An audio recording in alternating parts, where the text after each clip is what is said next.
Bharatiya Janata party કેન્દ્રની team અમારા નડ્ડાજી, આદરણીય મોદી સાહેબ, અમિતભાઈ, ગુજરાત પ્રદેશ ભારતીય જનતા પાર્ટીના અમારા અધ્યક્ષ, એના અમારા મુખ્યમંત્રી શ્રી અને ભારતીય જનતા પાર્ટીના વરિષ્ઠ આગેવાનોનો સૌનો અંતઃકરણપૂર્વક આભાર માનું છું.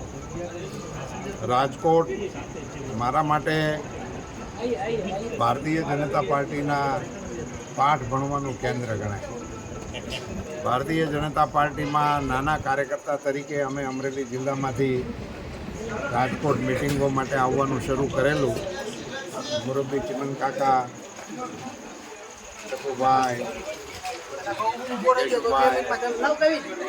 આંધી બાપાભાઈ, આ બધા આગેવાનોને મળવાનું થતું હતું અને એમની પાસેથી અમે પાર્ટીનું કામ શીખી અને પાર્ટીનું કામ કરતા થયા હતા. જે નગરમાંથી મોદી સાહેબને લડવાનો અવસર મળ્યો હોય, જે નગરમાંથી પાર્ટીએ મને લડવા માટે તક આપી, એ માટે પાર્ટીનો આભાર માનું છું.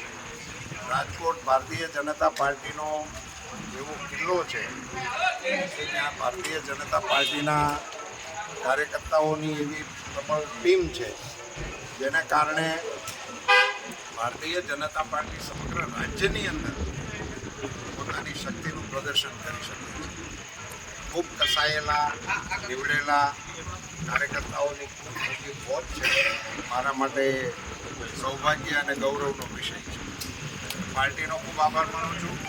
રાજકોટના સૌ કાર્યકર્તાઓ, અમારા પ્રમુખશ્રી, મને અહીંયા, હું તો એરપોર્ટથી જવા માટે દિલ્હી આવતો હતો, તો અહીંયા મને સામા મળ્યા, મારા જૂના જોડીદાર ટપ્પાઈ મળ્યા, એટલે શુકન થયા મને એરપોર્ટ ઉપર.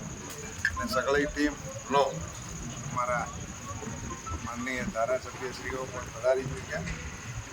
સગળી ટીમ સાથે મારે પાર્ટીના કાર્યકર્તા તરીકે ખૂબ કામ કરવાના અવસર મળ્યા. હું અહીંયા નગરપાલિકાની ચૂંટણીથી માંડી ધારાસભા અને સંસદની ચૂંટણીઓમાં પાર્ટીના કામ કરવા માટે અહીંયા અવારનવાર આવતો જ રહ્યો છું.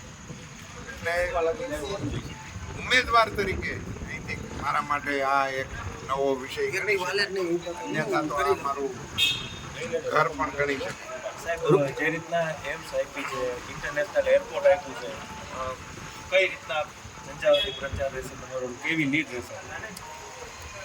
હું એમાં મારું કશું એડ કરવાના મતનો નથી. નિકાલસ રાજકોટની અહીંની જે પરંપરા છે, અહીં કસાયેલી ટીમ છે ને કેળવાયેલા કાર્યકર્તાઓ છે, એટલે એ જે કહેશે એટલું અમે કરીશું. બાકી પાર્ટીના માર્ગદર્શનમાં અમે આખા રાજ્યની ચૂંટણીઓ લડીએ છીએ, એમાં અહીંની ચૂંટણી પણ લડીશું ઉમેદવાર તરીકે. હવે હું મારું નામ બોલે, નહીંતર હું અહીંયા આવીને ઉમેદવાર